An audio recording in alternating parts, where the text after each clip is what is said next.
साल 2024 का presidential election USA में हुआ है और वहां पर ट्रंप बहुत ही अच्छे मार्जिन के साथ में जीत चुके हैं। ये एक बहुत ही ज्यादा रेयर इलेक्शन था क्योंकि इसमें बहुत सारी ऐसी चीजें हुई जो कि इससे पहले किसी भी इलेक्शन के अंदर नहीं देखी गई थी, ना सिर्फ यूएसए में बल्कि पूरी की पूरी दुनिया में किसी भी डेमोक्रेसी के अंदर। और इस इलेक्शन के अंदर ट्रंप को जितवाने में इलोन मस्क ने भी बहुत ही ज्यादा इंपॉर्टेंट इंपैक्ट दिया है, जिसे कि हम इस वीडियो के अंदर पूरी डिटेल में समझने वाले हैं। 2024 का इलेक्शन बहुत ही ज्यादा यूनिक इसलिए था क्योंकि ऐसा पहली बार हुआ था जब एक इनक्यूबेंट प्रेसिडेंट जो कि जो बाइडेन थे वो इस रेस से ड्रॉप आउट कर चुके थे। उनकी जगह पर उनकी तरफ से उनकी ही वाइस प्रेसिडेंट कमला हैरिस लड़ रही थी। दूसरी तरफ थे एक ऐसे कैंडिडेट जो कि पहले ही इस इलेक्शन को साल 2020 में हार चुके थे। और बहुत ही ज्यादा रेयर होता है एक ही कैंडिडेट को बार बार मौका दिया जाए एक इलेक्शन के अंदर खड़ा होने के लिए। नाउ इलोन मस्क का रोल क्या है इस पूरे सिनेरियो के अंदर हम लोग समझते हैं। ट्रंप और सोशल मीडिया और खास करके जो मेन स्ट्रीम न्यूज चैनल्स होते हैं इसका आपस में 36 का आंकड़ा है। दोनों बिल्कुल भी एक दूसरे को पसंद नहीं करते हैं क्योंकि ऐसा माना जाता है कि ट्रंप जो बातें बताते हैं वो बहुत ही ज्यादा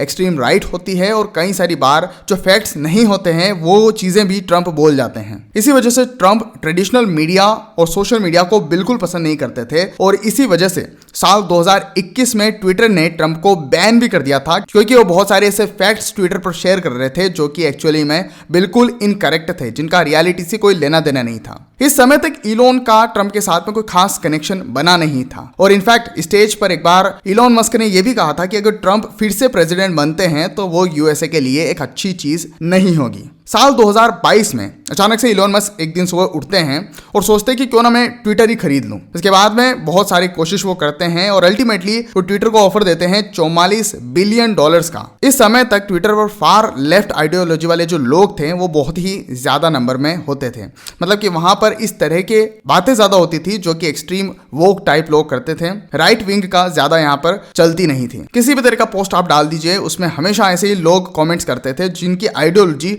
काफी ज्यादा लेफ्ट थी। अल्टीमेटली इलोन मस्क ट्विटर को $44 बिलियन में आखिरकार खरीद ही लेते हैं और इसी के साथ साथ वो कुछ ऐसे ड्रास्टिक चेंज करते हैं जिसकी वजह से ट्विटर कुछ ही महीनों में पूरी तरीके से बदल जाता है। सबसे पहले आते ही वो ट्विटर के आधे से भी ज्यादा एम्प्लॉयज को फायर कर देते हैं।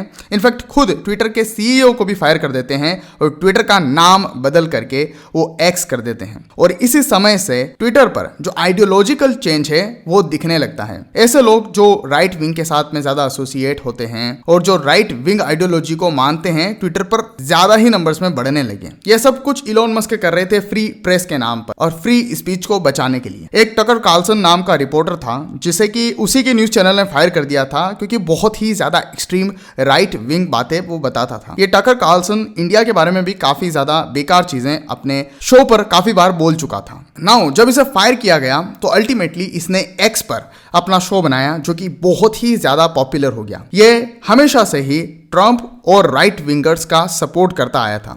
इसी वजह से एक्स पर इसे एक प्लेटफॉर्म मिला जिसका इस्तेमाल करते हुए इसने रशियन प्रेसिडेंट व्लादिमीर पुतिन का भी इंटरव्यू किया जो कि और कोई भी न्यूज चैनल नहीं कर सका था। ट्रंप का जो अकाउंट 2021 में सस्पेंड हो चुका था इलोन मस्क ने उसे भी तुरंत ही वापस रीइंस्टेट कर दिया जिसकी वजह से भी ट्रंप को और ज्यादा टूल्स मिले जिससे कि वो अपने फॉलोअर्स के साथ में बातचीत कर सकें। उसके साथ साथ राइट विंग मीडिया को एक अलग से लाइफ मिल गई, ऑलमोस्ट एक प्लेटफॉर्म उन्हें मिल गया जो कि एक्स बना। ट्रंप का जो कोर बेस सपोर्टर्स हैं वो ऐसे लोग हैं जो राइट विंग ट्रेडिशन को फॉलो करते हैं। मतलब कि जो वाइट अमेरिकन हैं जिनके फैमिली बिजनेसेस जो बड़े बड़े बिजनेस चलाते हैं, इसके साथ साथ मेजरली वो सब क्रिश्चियंस हैं, वो लोग ट्रंप को ज़्यादा फॉलो करते हैं।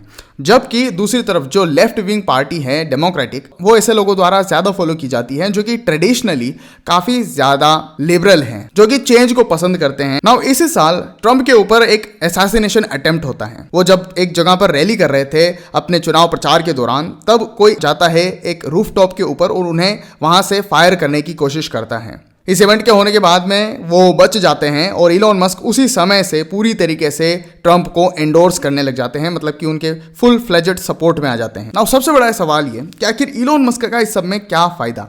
देखिए इलोन मस्क ने एक बहुत ही बड़ा रिस्क उठाया था।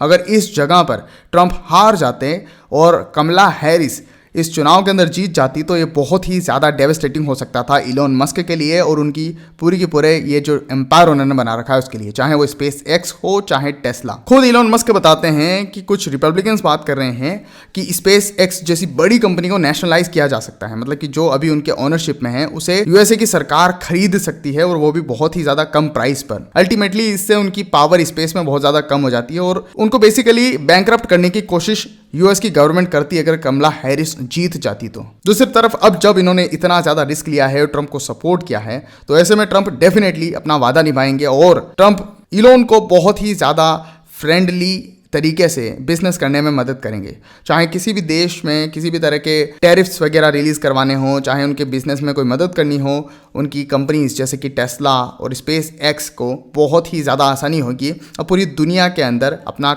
बिजनेस जमाने के लिए। सो या फिलहाल के लिए इस वीडियो में इतना ही था। Thanks for watching. See you guys in the next one.